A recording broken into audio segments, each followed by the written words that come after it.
sombrero.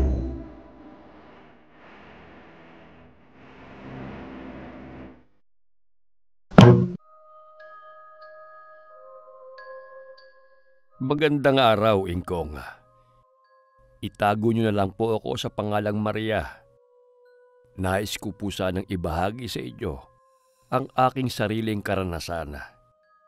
Tanda ko pa ang taon, Ingkong, sa kadahilan ng ipinanganak sa taong yon ang aking bunso. Taong 1999, Iloilo. Hindi ko na po babanggitin ang eksaktong lugar. Gawa ng marami rin sa mga tagapakinig nyo ang naninirahan dito sa amin.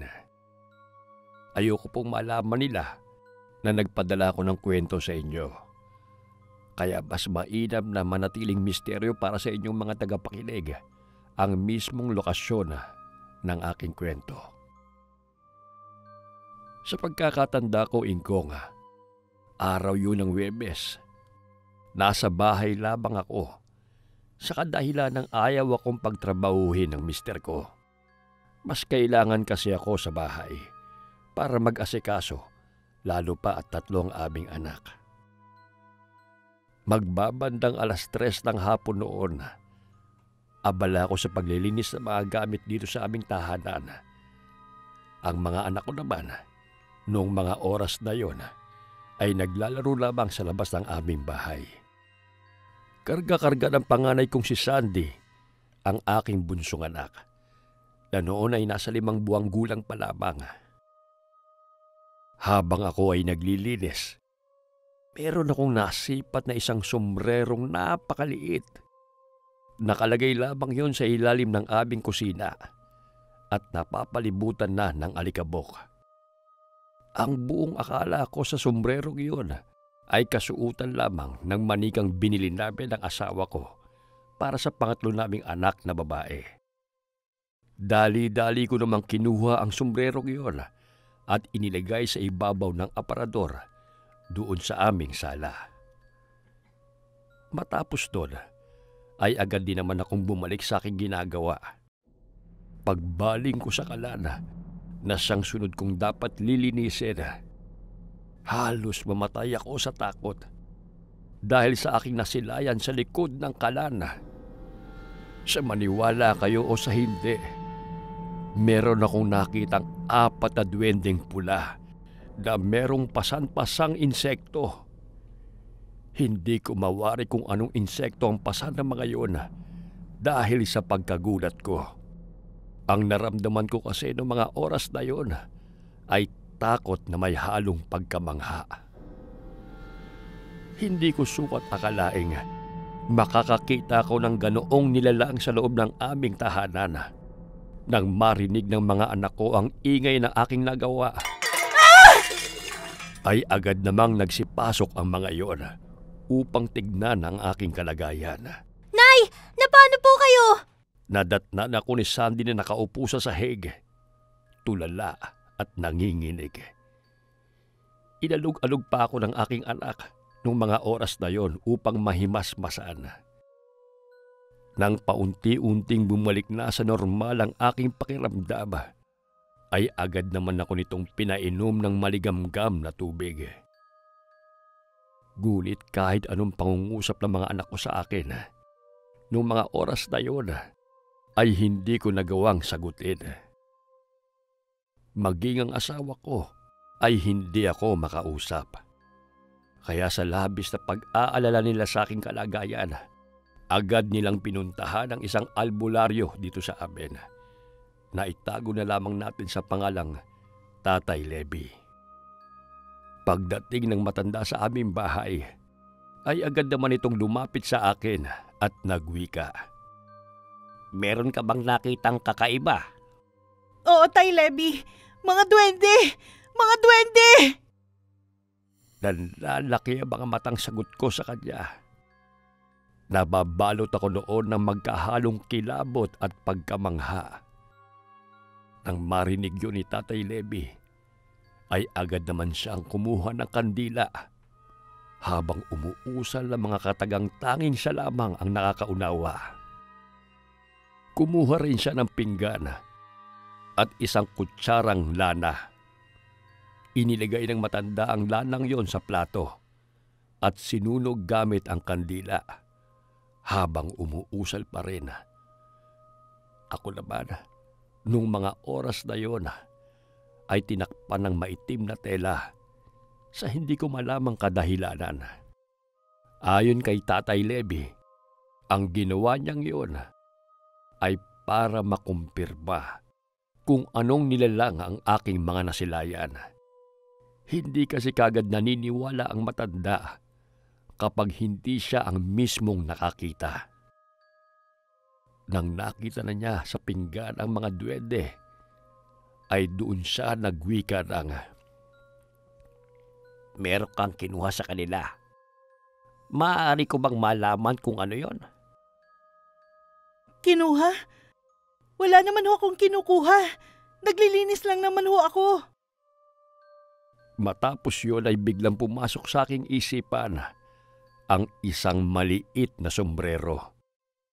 Doon ko napagtantong maaaring pagmamay-ari ng duwende ang sombrerong aking nakita. Tay Leby, meron ho ako nakita kaninang sombrerong maliit. Iniligay ko ho yun sa aparador. Dahil sa sinabi kong yun, ay agad din namang pinuntahan ng matanda ang aparador na aking tinutukoy. Ngunit sa aking pagtataka, pagtingin niya roon, ay wala naman siyang nakitang sombrero. Pero sigurado kung sa ibabaw ng aparador ko inilagay ang sombrerong nakita ko. Ako na mismo ang lumapit sa aparador upang hanapin ang bagay na yon na maaaring pag-aari nga ng duwende. Ngunit laking gulat ko dahil wala na nga roon kahit bakas ng sombrero. Paulit-ulit kong hinanap pero wala talaga. Matapos kaming mabigo sa paghahanap, ay napagpasyahan na lamang ni Tatay Leby na mag-alay ng mga matatamis para sa mga duwende. Kinagabihan, naging normal naman ang tagpo sa aming tahanan. Ikinuwento ko ang lahat ng aking karanasan sa aking asawa. Pero hindi naman siya naniniwala sa mga ganoong bagay. Napilitan lamang siyang tumawag ng albularyo dahil sa udyok ng aking pamilya at mga kapitbahay.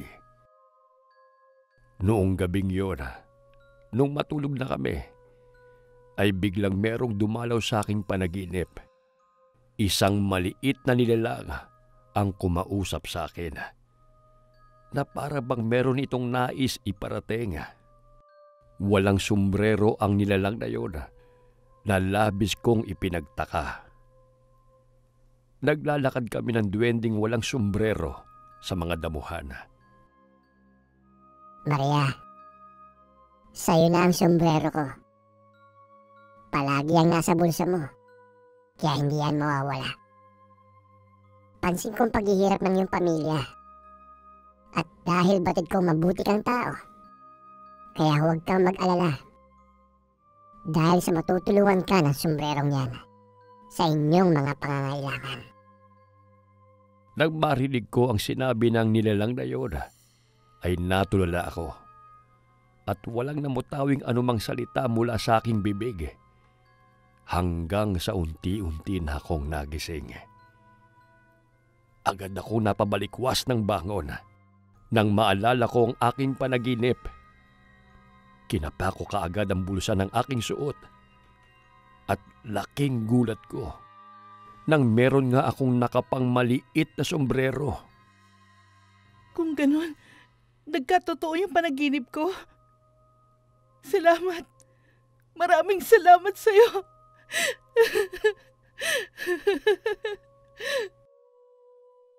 Magmula nang napasa akin ang sombrero ng duwende, ay palagi na akong nakakakita ng mga duwending naglalakad sa loob ng aming bahay. Magmula din noon, ay labis-labis na swerte ang dumating sa aming buhay.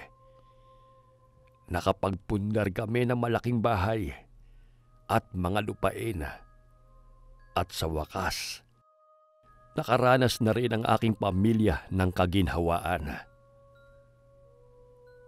Ngunit paglipas ng 8 taon, ay bigla na lamang naagnas ang sombrerong palaging nasa bulsa ko. Ayon sa mga matatanda rito sa amin na may alam sa lihim na karunungan, ay maaaring namatay na ang nagmamay-ari ng sombrerong hawak ko. Mapahanggang sa ngayon, Ingkong, ay hindi ko pa rin malilimutan nang minsan kong masilayan ang isang duwende, ang nilalang na nagbigay sa akin ng swerte at nagmamay-ari ng mahiwagang sombrero. Hanggang dito na lamang po, Ingkong. Maraming salamat po at mag-iingat po kayo palagi. Mga Kawikaan, Kapitulo 22, Versikulo 4. Ang paggalang at pagsunod kay Yahweh at ang kapakumbabaan ay nagbubunga ng yaban, buhay at karangalan. Alright, shout out po tayo kay Luis Way. Luis, thank you. Kay Chelo Yummy. Che, maraming salamat ha. Kumusta kay Manay Nora at Lolo Ben? Kay Michelle Cedron. Michelle, thank you. Kay Jubel Castro. Thank you, Jubel. Red Rivera. Red, thank you. Kay Aishtiru. Aishtiru, thank you. Kay Cindy Sembrano. Thank you, Cindy. Cecil Rodriguez. Thank you, Cecil. Christine Nacionales. Thank you, Christine. Adrian Pama. Thank you, Adrian. Kay J.R. Filin. Thank you, J.R. Kay Chibi Kaidi Vitancourt. Chibi, thank you. Siyempre, kay Ithela Garcia. Ithela, thank you. Maraming salamat talaga. Emelita De Leon. Emelita, thank you. Kay Northern Lights. Thank you, Northern Lights. Kay Yolanda Gintivano. Ma'am Yoli, thank you. Mons Pancho. Thank you, Mons. Kisha Ann Montero. Thank you, Kisha. Charlene Gumansing. Charlene, thank you. Edward Marasigan. Thank you, Edward. Mark Moreno. Thank you, Mark. Kay Japs. Japs, thank you. Bia De Vera Mimura. Thank you, Bia. Kay Francmin Orillanes Ramos. Thank you, Francmin. Kay Ron Lingat. Ron, thank you. Kay Joy Saldo. Thank you, Joy. Kay Charlito Pesukan Sr. Charlito, thank you. Kay Nora Panagas. Thank you, Nora. Kay Rosette Ersando. Rosette, thank you ha. Athenian Rights. Thank you, Athenian Rights. Ito, mga new subscribers natin. Kay Merina Lasculacha. Merina, thank you. Kay Carmelita Mabanag. Carmelita, thank you. At kay Jordan Gabiaso. Si Jordan po ay isang OFW sa Salala, Oman. Maraming salamat, Jordan. At shout out na rin po sa lahat ng mga kababayan nating OFW. Sila po ang mga modern day heroes natin. Mabuhay po kayong lahat. At syempre, kay Rhea.